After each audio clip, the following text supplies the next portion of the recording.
যোৱা 29 ফেব্ৰুৱাৰী তাৰিখৰ পৰা অসমৰ বিভিন্ন জিলাত আমি বিকাশ যাত্ৰা অনুষ্ঠিত কৰিছিলোঁ। ইয়াৰ আগতেও আমি গোটেই অসমতে বিকাশ যাত্ৰা কৰিছিলোঁ আৰু সেই সময়তে গোলাঘাট চিকিৎসা মহাবিদ্যালয়কে ধৰি বিভিন্ন আঁচনি আমি আৰম্ভ কৰিছিলোঁ আৰু আজি আপোনালোকে দেখিছে যে প্ৰথমবাৰৰ বিকাশ পৰ্বত আমি আধাৰশিলা স্থাপন কৰা প্ৰত্যেকটো কামেই আজি কাৰ্যত পৰিণত হৈছে। মোৰ মনত আছে যোৱাবাৰ গোলাঘাটত আহোঁতে গোলাঘাট চিকিৎসা মহাবিদ্যালয়, পণ্ডিত হেমচন্দ্ৰ গোস্বামী পথ, দেৰগাঁৱলৈকে যাবৰ বাবে যিমানবোৰ প্ৰকল্প আমি শুভ উদ্বোধন কৰিছিলোঁ বা আধাৰশিলা স্থাপন কৰিছিলোঁ, সেই গোটেইবোৰ প্ৰকল্প আজি কামে কাজে ৰূপায়ণ হৈ আছে। সেই সময়ত আমি 24,000 কোটি টকাৰ বিকাশৰ কাম হাতত লৈছিলোঁ। যোৱা 29 ফেব্ৰুৱাৰী তাৰিখৰ পৰা আমি আকৌ এবাৰ দ্বিতীয়বাৰৰ বাবে বিকাশৰ পৰ্ব হাতত লৈছোঁ আৰু এইবাৰো 24,000 কোটি টকাৰ কাম, উন্নয়নমূলক কাম আমি ৰাইজৰ বাবে উৎসৰ্গা কৰিছোঁ। 29 ফেব্ৰুৱাৰীৰ পৰা চলা এই বিকাশ উৎসৱ 14 মাৰ্চ তাৰিখলৈকে চলিব। আজি মই গোলাঘাটত আছোঁ, ইয়াৰ পৰা ঘূৰি গৈ কলিয়াবৰত আন এক অনুষ্ঠান হ'ব, অহাকালি শিৱসাগৰ জিলা, চৰাইদেউ জিলাত হ'ব। এনেকৈ মই আৰু মোৰ মন্ত্ৰীসভাৰ সতীৰ্থসকলে অসমৰ সকলো জিলাতেই বিকাশৰ উৎসৱত অংশগ্ৰহণ কৰিছে। গোলাঘাট জিলাত বিধানসভা নিৰ্বাচনৰ পিছতেই মই আহিছিলোঁ আৰু ৰাইজক মই প্ৰতিশ্ৰুতি দিছিলোঁ যে আপোনালোকে আমাক 5খন আসন অৰ্থাৎ 100ৰ ভিতৰত 100 নম্বৰ দি আপোনালোকে আমাক পৰীক্ষাত পাছ কৰাইছে। গতিকে আমি গোলাঘাট জিলাৰ সৰ্বমুখী বহুমুখী বিকাশৰ বাবে অহা 5টা বছৰ আমি কাম কৰিম। আৰু আজি আপোনালোকে দেখিছে চাওঁতে চাওঁতে গোলাঘাট জিলাৰ 5টা সমষ্টিতে আজি বিকাশৰ এক নতুন পৰিৱেশ সৃষ্টি হৈছে। সেই পৰিৱেশৰ লগত খাপ খুৱাই আজি আমি গোলাঘাটৰ পৰা মেৰাপানীলৈ যি 29 কিলোমিটাৰ ৰাস্তা আছে তাক আমি অসমমালা আঁচনিৰ অধীনলৈ আনিছোঁ আৰু এই 29 কিলোমিটাৰ ৰাস্তাত 104 কোটি টকা খৰচ কৰি তাক আমি অত্যন্ত এটা সুন্দৰ ৰাস্তালৈ আমি পৰিৱৰ্তন কৰিম। ইয়াৰ লগে লগে গোহাঁই আলি হিচাপে পৰিচিত 16 কিলোমিটাৰ দৈৰ্ঘ্যৰ পুলিবৰ সন্দিকৈ গাঁও আৰু বুঢ়ালিকচন পথটো আমি 57 কোটি টকাৰে পুনৰ নিৰ্মাণ অসমমালা আঁচনিৰ অধীনত কৰাৰ বাবে সিদ্ধান্ত লৈছোঁ আৰু অলপ আগতে স্থানীয় বিধায়ক মৃণাল শইকীয়া ডাঙৰীয়াৰ সৈতে আমি আটায়ে সেই ৰাস্তাটোৰো আধাৰশিলা স্থাপন কৰি আহিছোঁ। আজি আমাৰ বাবে এটা অন্যতম উল্লেখযোগ্য পদ হৈছে যে নাওঘাট দলঙকে আৰম্ভ কৰি চুঙাজান সৰুপথাৰ পথটো আমি সকলোৱে জানো যে গোলাঘাট জিলাৰ ভিতৰতে সৰুপথাৰ সমষ্টিৰে বাটপথ আটাইতকৈ বেয়া আছিলে। মই নিৰ্বাচনৰ সময়ত যেতিয়া সৰুপথাৰলৈকে গৈছিলোঁ, ৰাইজে মোৰ হাতত 17টা ৰাস্তাৰ নাম তুলি দিছিলে যে এই 17টা ৰাস্তা অহা 5 বছৰত কৰিব লাগে। বিশ্বজিৎ ফুকন ডাঙৰীয়া আৰু আমি সকলোৱে লগ হৈ আজি এটা এটাকৈ সেই ৰাস্তাকেইটা নিৰ্মাণ কৰি আহিছোঁ আৰু তাৰে এটা উল্লেখযোগ্য পথ নাওঘাট দলঙকে চুঙাজান সৰুপথাৰ পথটো আজি আমি ইয়াতে আধাৰশিলা স্থাপন কৰিছোঁ। ইয়াৰ উপৰিও মুখ্যমন্ত্ৰীৰ পকীপথ আঁচনি, মুখ্যমন্ত্ৰীৰ উন্নত পকীপথ আঁচনি, এই গোটেইবিলাক আঁচনিৰ অধীনত 101টা ৰাস্তা 97 কোটি টকাৰে বিভিন্ন অঞ্চলত আজিৰ পৰাই আমি নিৰ্মাণ কৰিম। ইয়াৰ উপৰিও 3খন খুব গুৰুত্বপূৰ্ণ দলঙো আমি আজিয়ে আধাৰশিলা স্থাপন কৰিছোঁ, য'ত 12 কোটি টকা ব্যয় হ'ব। আজি মোৰ বাবে অত্যন্ত আনন্দৰ কথা যে য'তেই জ্ঞানৰ আলোক জাগ্ৰত হয়, তাতে আমাৰ অন্তৰখনো আলোকৰে সমৃদ্ধিশালী হৈ পৰে। গোলাঘাট জিলাৰ বৌদ্ধিক ইতিহাস আমি সকলোৱে অৱগত। অসমীয়া অভিধানৰ হেমকোষৰ স্ৰষ্টা হেম বৰুৱা, জোনাকী যুগৰ ত্ৰিমূৰ্তিৰ অন্যতম পণ্ডিত হেমচন্দ্ৰ গোস্বামী, প্ৰথম অসমীয়া মহিলা চুটিগল্প লেখিকাৰ সন্মান লাভ কৰা যমুনেশ্বৰী খাটনিয়াৰ, জ্ঞানপীঠ বঁটা বিজয়ী নীলমণি ফুকন, সৈয়দ আব্দুল মালিক, কীৰ্তিনাথ হাজৰিকা, ডক্টৰ নগেন শইকীয়াৰ জন্মস্থান এই ঐতিহ্যমণ্ডিত গোলাঘাট জিলাত। গোলাঘাট জিলাৰ এই বৌদ্ধিক আন্দোলনক আগুৱাই লৈ আজি আমি মেৰাপানী আৰু দেৰগাঁৱত 2খন নতুন কলেজ স্থাপনৰ বাবে আধাৰশিলা স্থাপন কৰিছোঁ। মেৰাপানীত এখন নতুন চৰকাৰী কলেজ হ'ব আৰু মেৰাপানীৰ লগে লগে দেৰগাঁৱতো এখন নতুন চৰকাৰী কলেজ হ'ব।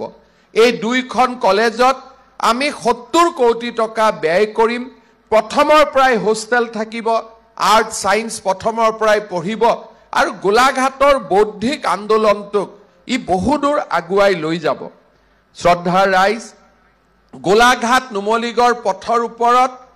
ৰেলৱে অভাৰব্ৰিজত বা ৰেলৱে ক্ৰছিঙত আমি বহু দিনৰ পৰা সকলোৱে এখন উৰণীয়া সেতুৰ অভাৱ অনুভৱ কৰি আহিছিলোঁ। আজি আমি 70 কোটি টকা খৰচ কৰি গোলাঘাট আৰু নুমলীগড়ৰ মাজত এখন উৰণীয়া সেতু নিৰ্মাণৰ কামো হাতত ল'ম। গোলাঘাট অভিযান্ত্ৰিক মহাবিদ্যালয় আন্তঃগাঁথনিৰ যিটো প্ৰয়োজনীয়তা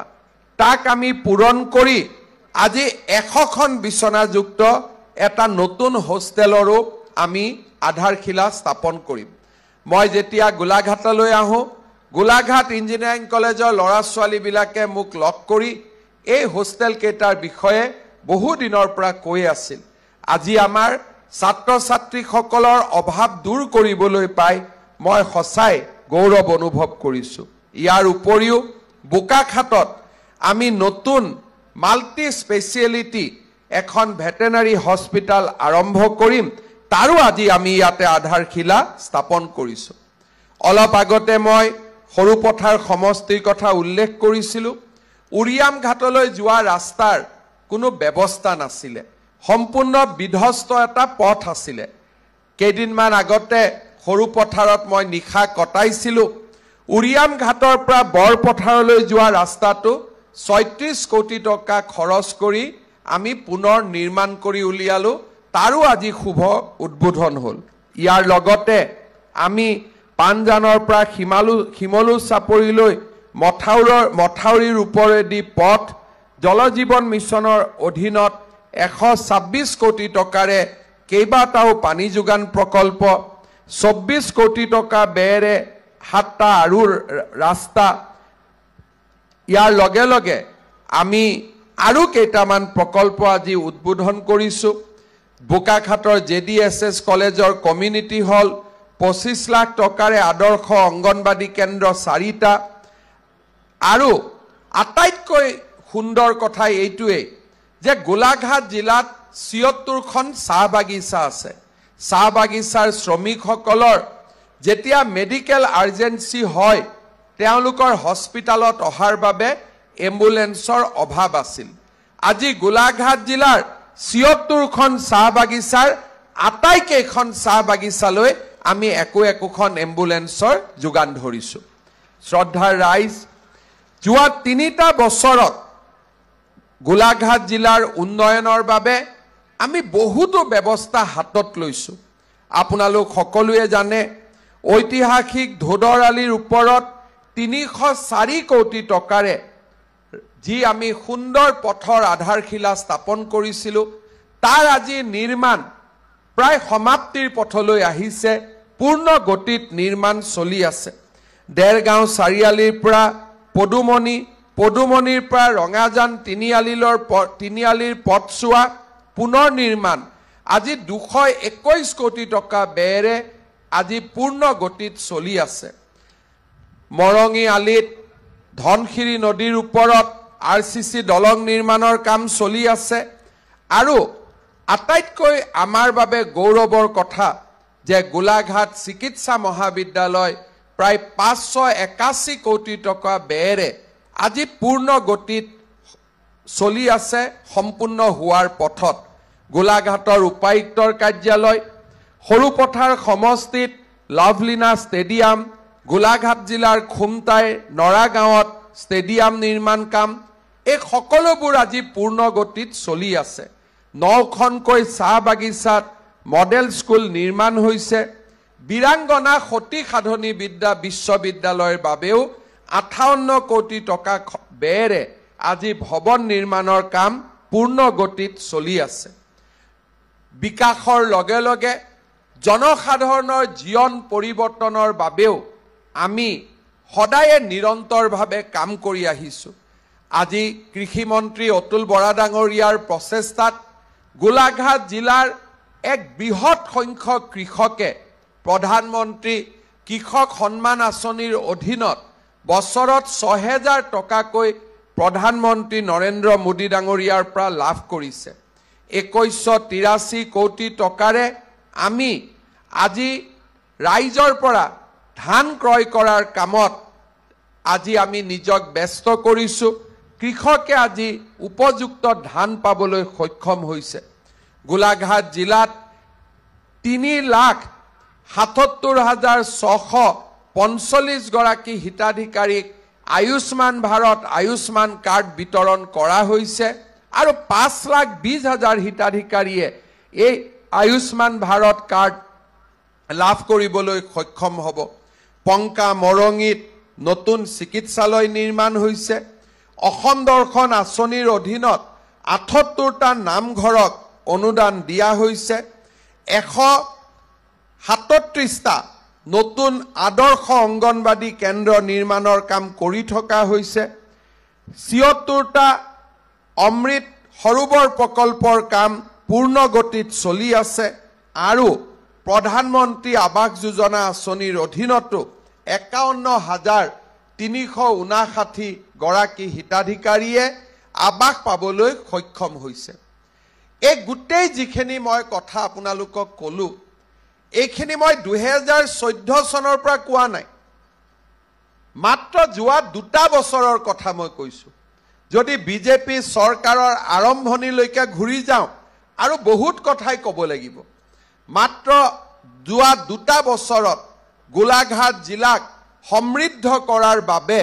আমি ইমানবোৰ আঁচনি হাতত লৈছো চৰকাৰ গঠন হৈছিল 2021 চনৰ 10 মে তাৰিখে কোভিডৰ দ্বিতীয় লানি ৱেভ আহিছিল প্ৰথম 8 মাহ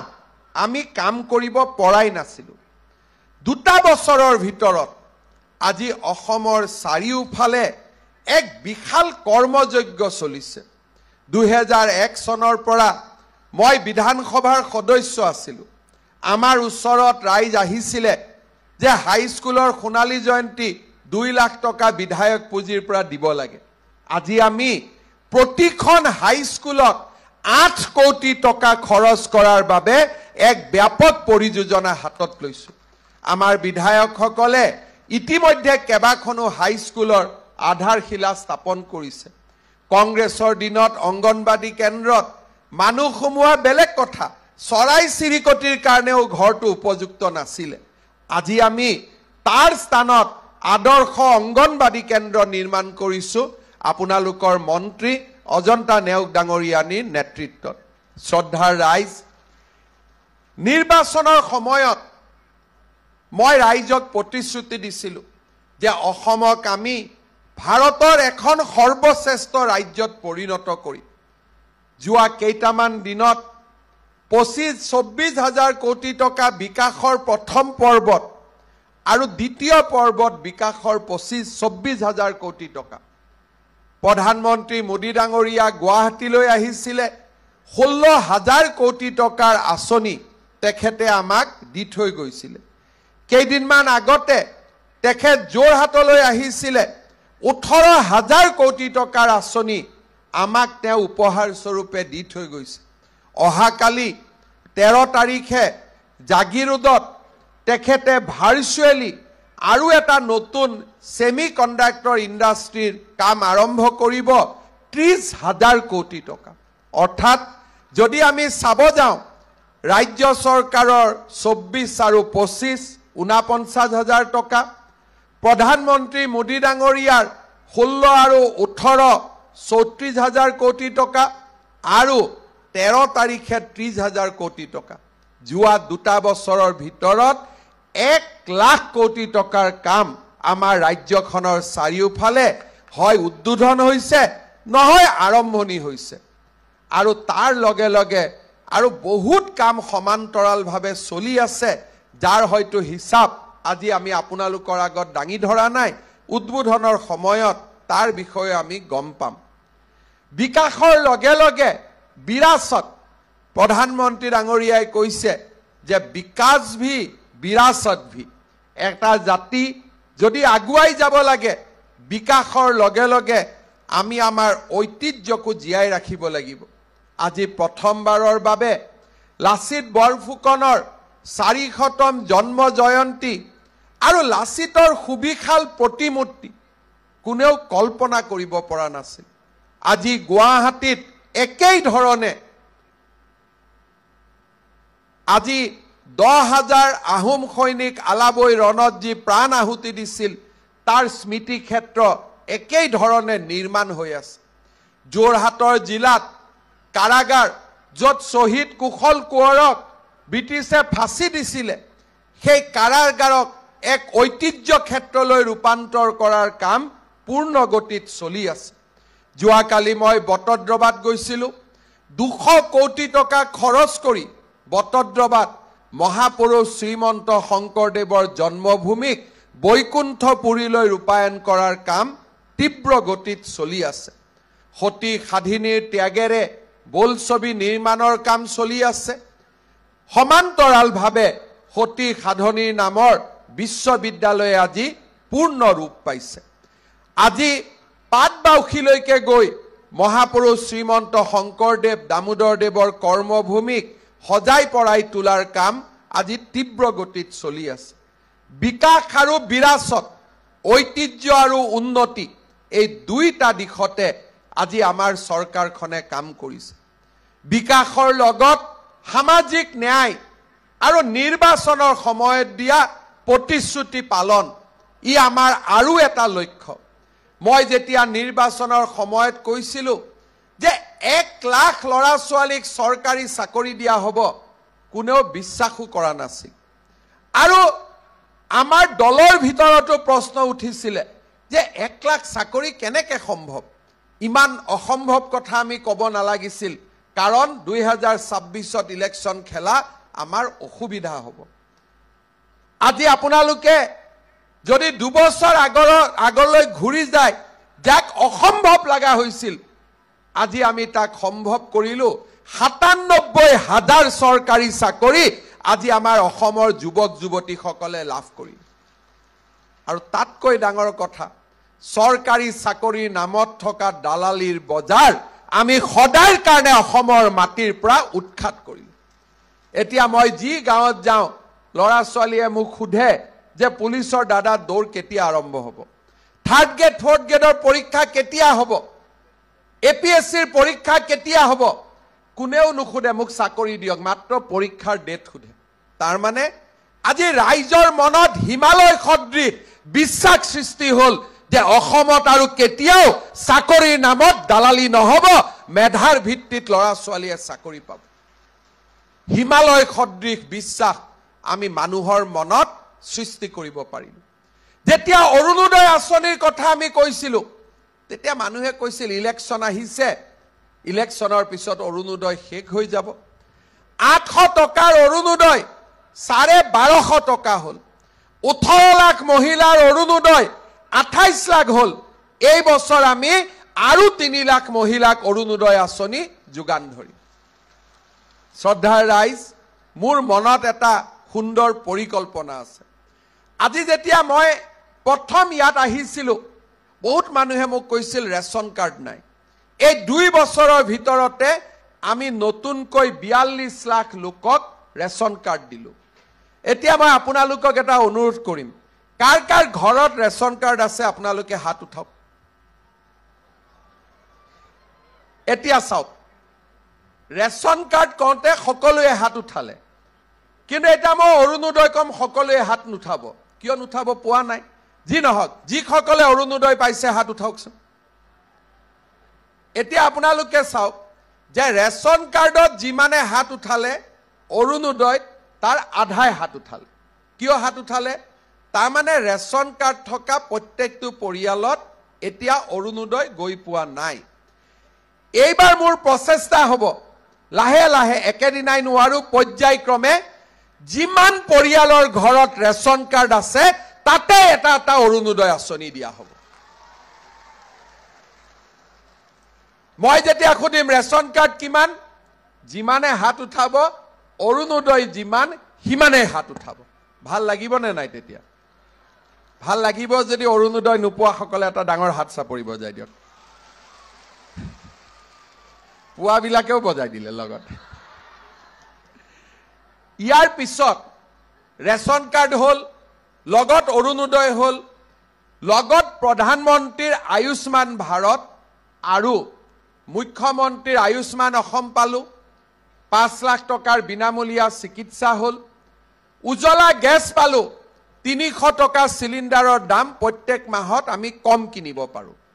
এতিয়া মোৰ আৰু এটা পৰিকল্পনা আছে যে যিসকল পৰিয়ালৰ ঘৰত ৰেচন কাৰ্ড আছে তেওঁলোকৰ মুৰব্বীজনৰ ওপৰতে পৰিয়ালটোৱে চলে বা পৰিয়ালটোৰ পৰিচালনা হয় মুৰব্বীজনৰ যদি কিবা কাৰণত দুৰ্ঘটনা হয় ভগৱানে নকৰক মৃত্যু হয় পৰিয়ালটোৰ অৱস্থা বেয়া হৈ যায় আমি এইবাৰ সিদ্ধান্ত লৈছো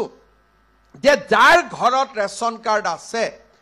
তাৰ পৰিয়ালৰ মুৰব্বীজনক আমি একোটা ইন্সুৰেন্স কৰাম ইন্সুৰেন্সৰ টকা আপোনালোকে দিব নালাগে চৰকাৰে দিব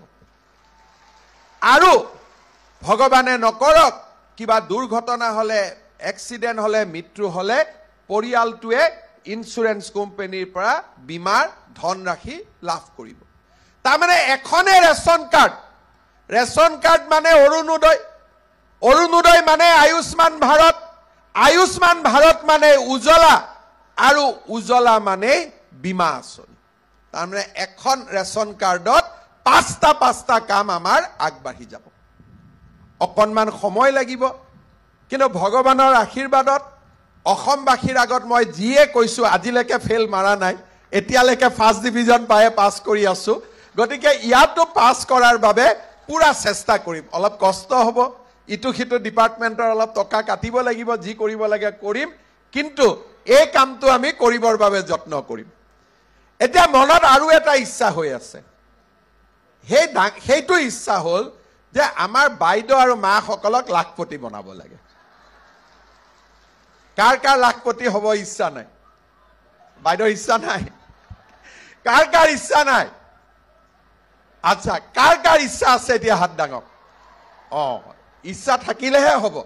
অকল মোৰ ইচ্ছা থাকিলে নহ'ব বাইদেউ সকলৰ ইচ্ছা থাকিব লাগিব নহলে তালিটো এক হাতত নাবাজে বাজিব জানো হয়নে এতিয়া আপোনালোকে ফৰ্ম বিলাক ঘূৰাই দিলে নে নাই দিলে কোনে কোনে ঘূৰাই দিলে হাত ডাঙক আচ্ছা সবে ঘূৰাই দিলে এতিয়া ফৰ্মখিনি আমি পৰীক্ষা কৰিম বেলেগ পৰীক্ষা নকৰো খালি বাচ্চা কিমান আছে হেতুৱে পৰীক্ষা কৰিম কিছুমানে ইমান বাচ্চা জন্ম দি দিয়ে পঢ়াব নোৱাৰে শুনাব নোৱাৰে এটা বাচ্চা জন্ম দিলে পঢ়াবও লাগিব নহয় সেইকাৰণে 3টা ট্ৰাইবেল হলে 4টা এনেকে আমি এটা সীমা বান্ধি দিছো আৰু সেইটো চোৱাৰ পিছতে এদিন আমি আপোনালোকৰ বেংক একাউণ্টত ফটক কৰি আপোনালোকে মোবাইলত শব্দ শুনা পাব 10,000 টকা টুপুং কৰি জমা কৰি দিম 10,000 টকা হৈ গল হোৱাৰ পিছত নেক্সটটো হ'ব যে আমিতো টকাটো আমাৰ হাজবেণ্ডক দি দিম নহয় জানো উলাই পেলাই দি দিম না কোনে কোনে নিদিয়ে এটা আপোনালোকে নিদিও বুলি হাত উঠাইছে এটা বেচাৰা কামাখ্যাটা ছাৰ টেনচন হৈ আছে গিৰিয়েকবিলাকে যদি ভোট নিদিয়ে কি হ'ব হি মোক গাড়ীতে কৈছে দাদা এইটো কথা নকব দে হাজবেণ্ডবিলাকে ভোট নিদিব বুলি কিন্তু মই কৈছো যে মূলা গাভৰু কনকলতাৰ দেশত হাজবেণ্ডে নিজৰ মতে ক'ত ভোট দিব মাসকলৰ মতে ভোট দিব লাগিব হয়নে নহয় জোৰ কৰি কওক হ'ব লাগিব এইটো যাৰ যে শুনিও আছে তেওঁলোকেও নিয়মটো উল্টাই দিব এতিয়া ঘৰত গৈ ঠিক আছে যি নহয় হাজবেণ্ড সকলৰ বালেও বেলেগ বেলেগ কাম চলি আছে যি 10,000 টকা আমি পালো আমি কোনেও হাজবেণ্ডক নিদিও মই টিভিত কম যে স্বামীসকল 10,000 টকাটো নলবই পাৰিলে আৰু 2,000 মান টকা মাসকলক দিহে দিয়ক আপোনালোকে একোটা ব্যৱসায় কৰিব মৌমাখি কৰক হাঁহ কৰক কুকুৰা কৰক যি কৰে নিজৰ মতে কৰিলে সৰু দোকান দিলে পিঠা পনা বনালে যিসকলে কাম কৰিব তেওঁলোকক মই আৰু 25,000 টকা দিম 10,000 প্ৰথম 25,000 টকা দ্বিতীয় কিন্তু যিসকলে কাম নকৰে তেওঁলোকে কিন্তু নাপাব পিছত কিন্তু মোক বেয়া নাপাব কিবা নহয় কিবা কাম কৰিব লাগিব 25,000 টকাৰ হালখন হলেও কৰিব লাগিব ঘৰত 25,000 টকাৰ 12,500 বেংকক ঘূৰাই দিব লাগিব 12,500 ঘূৰাই দিব নালাগে এটো চৰকাৰে আকৌ এবাৰ বিনামূলীয়াকৈ আপোনালোকৰ বেংকৰ একাউণ্টত দি দিব 10 আৰু 25 পালো 35,000 হল মোটামুটি হাতৰ তালি যদি দুই ফালৰ পৰা বজে বাইদেউসকল লাখপতি হৈ যাব যিসকলে তথাপিতো নোৱাৰিব পিছত আৰু 10-20,000 দি দিম মুঠতে লাখপতি বনাইহে দিব লাগিব হ'ব দ্বিতীয় আৰু এটা মই নতুন কথা ক'ব খুজিছো এটো মোৰ মনৰ কথা আৰু আপোনালোকে কথাখিনি শুনিব আৰু পালনো কৰিব ইলেকশ্যনতো ভোটটো হৈ থাকিব এইবিলাক চলি থাকিব হৈ থাকিব কিন্তু কাম কৰিব লাগে যাতে মানুহৰ হৃদয়ত মানুহ থাকিব পাৰে বেলত বাকচত থাকিতো লাভ নাই এটো আজি আছে কালি নাই মানুহৰ মনত থকাটোৱে আটাইতকৈ ডাঙৰ কথা হৃদয়ত থকাটোৱে আটাইতকৈ ডাঙৰ কথা তথাপিতো কামাখ্যাত আছাক ভোটটো দি ল'ব আকৌ মই নিদিও বুলি কোৱা নাই সেইটো আকৌ পাহৰি নাযাব নহলে ই মোক খাব এতিয়া অলপ পিছত দাদা আপুনি কি কৈ আহিলে আপোনালোকে দেখিব যে মেট্ৰিকত 5 লাখ ল'ৰা ছোৱালীয়ে পৰীক্ষা দিয়ে পাছু কৰে ছোৱালী 50% কিন্তু কলেজত এডমিশন ইমান ছোৱালীয়ে নলয় কিয় নলয় ল'ৰা আৰু ছোৱালী দুইটাকে কলেজত পঢ়ুৱা ইমান সহজ কামো নহয় ছোৱালী এজনীক ভাল দৰা পালো বিয়া দিলো গিৰিয়াকে পঢ়াই যদি পঢ়াব আৰু দেউতাক মাকে কিমান কৰিব প্ৰথম মই শিক্ষামন্ত্ৰীৰ দায়িত্ব লৈ নামভৰ্তি বিনামূলীয়া কৰি দিলো অলপ এডমিশন বাঢ়িলে কিন্তু পিছত মোক ছোৱালী বিলাকে লগ পালে কয় দাদা এডমিশনটো ফ্ৰী হয় কিন্তু অহা যোৱা কৰা টকা খোৱা বোৱা কিতাপ আমাৰ ঘৰৰ কষ্ট হয় এইবাৰ আমি সিদ্ধান্ত লৈছো যে এই বছৰ মেট্ৰিকত যিমান ছোৱালী মেট্ৰিক পাছ কৰিব সকলোৰে বেংক একাউণ্টত বিনামূলীয়া নামভৰ্তিৰ উপৰিও স্কুটি সাইকেলৰ উপৰিও সকলোৰে একাউণ্টত আমি 10,000 টকাকৈ আমি সোমাই দিম যাতে তেওঁলোকে কলেজত পঢ়িব পাৰে আৰু হায়াৰ সেকেন্ডাৰী পাছ কৰি যোনে ডিগ্ৰীত এডমিশন ল'ব তেওঁলোকক 12,500 আৰু যোনে ইউনিভাৰ্চিটিত এডমিশন ল'ব তেওঁলোকক 15,000 এটা কিছুমান মোক লৰাই কৈছে মামা আমাক নিদিয়ে নেকি মই ৰখ আমি মহিলাৰ পেটৰ পৰাহে জন্ম হৈছো মাৰ পেটৰ পৰাহে জন্ম হৈছো গতিকে প্ৰথম ছোৱালীখিনিক দি লওঁ কোনবা আছে নেকি এটা লৰাৰ পেটৰ পৰা জন্ম হোৱা নাই নহয় এতিয়া মই ভগাই লৈছো যে লৰাৰ পঢ়াৰ দায়িত্বটো দেউতাক মাকে ল'ব আৰু ছোৱালীৰ পঢ়াৰ দায়িত্বটো মামাই ল'ব হ'ব আমি দায়িত্বটো ভগাই লৈ লৈছো সবেই সব কাম কৰিলে লৰাও স্কুলত যাব ছোৱালীও স্কুলত যাব শ্ৰদ্ধাৰ ৰাইজ এই চৰকাৰখনৰ চিন্তাটো হল সৎ চিন্তা অসম দৰ্শনত নামঘৰ আজি বেমাৰ আজাৰ হলে আয়ুষ্মান ভাৰত ৰাস্তা ঘাট school college Arunodoi ration card আপোনালোকৰ আশীৰ্বাদত আমি অসমখনক সৎ চিন্তা আৰু মংগলময় চিন্তাৰ এখন পুণ্য ভূমি কৰি নিৰ্মাণ কৰিব খুজিছো আন্দোলন ইটো জাতিৰ মাজত হিতু জাতিৰ সম্পৰ্কৰ অৱনতি বৰাক ব্ৰহ্মপুত্ৰৰ সংঘাত পাহাৰ ভয়ামৰ সংঘাত জনজাতীয় অজনজাতীয় সংঘাত সীমান্তৰ কাজিয়া এই সকলোবোৰক পিছ পেলাই আমি এখন নতুন অসম নিৰ্মাণ কৰিব খুজিছো, যিখন অসম ভাৰতবৰ্ষৰ ভিতৰতে সৰ্বশ্ৰেষ্ঠ ৰাজ্যলৈ ৰূপান্তৰ হয়। আজি প্ৰধানমন্ত্ৰী নৰেন্দ্ৰ মোদী ডাঙৰীয়াই গোলাঘাট জিলাৰ কাজিৰঙাত আহি ৰাতি থাকি গ'ল। আজি কাজিৰঙাৰ চৰ্চা সমগ্ৰ ভাৰতত। কোনো প্ৰধানমন্ত্ৰীয়ে আগতে 57 চনত জৱাহৰলাল নেহৰু আহিছিল, আগে পিছে কিমান প্ৰধানমন্ত্ৰী আহিলে, কোনেও কাজিৰঙাত এনিখান কটোৱাৰ কথাও চিন্তা কৰা নাছিল। লাচিত বৰফুকন ভাৰতৰ ভিতৰতে এগৰাকী সৰ্বশ্ৰেষ্ঠ বীৰ আছিল, কোনেও কল্পনা কৰা নাছিল। মহাপুৰুষ শ্ৰীমন্ত শংকৰদেৱৰ দৰ্শনক বিশ্বৰ বহল বুকুলৈ লৈ যোৱাৰ কোনেও চিন্তা কৰা নাছিল। আজি আমি এখন নতুন অসম নিৰ্মাণৰ কামত নিজক নিয়োজিত কৰিছো। গোলাঘাট স্বাধীনতা সংগ্ৰামৰ পৰা, অসমৰ বৌদ্ধিক আন্দোলনৰ পৰা, অসমৰ সাংস্কৃতিক আন্দোলনলৈ, আৰু সাংস্কৃতিক আন্দোলনৰ পৰা ক্ৰীড়াৰ আন্দোলনলৈ সকলো ইতিবাচক কৰ্মকাণ্ডৰ এক পটভূমি। লভলীনা বুঢ়াগোহাঁই, নয়নমণি শইকীয়া, লভলীনা বৰগোহাঁই, নয়নমণি শইকীয়া, আজি সকলোবিলাকে গোলাঘাটৰ প্ৰতিচ্ছবিক বহু দূৰ আগুৱাই লৈ গৈছে। সেই পুণ্যভূমি গোলাঘাটৰ উন্নয়নৰ বাবে আজি আমি কিছু কাম কৰিবলৈ পাই নিজকে গৌৰৱ অনুভৱ কৰিছো, আৰু বিকাশৰ তৃতীয় উৎসৱত আমি আৰু কাম কৰাৰ বাবে গোলাঘাট জিলাৰ ৰাইজক আমি প্ৰতিশ্ৰুতি দিছো। পুনৰ এবাৰ আপোনালোক সকলোকে মোৰ প্ৰণাম, কনিষ্ঠজনক মোৰ মৰম,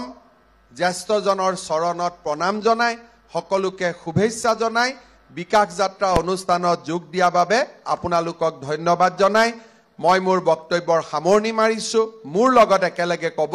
ভাৰত মাতা কি, ভাৰত।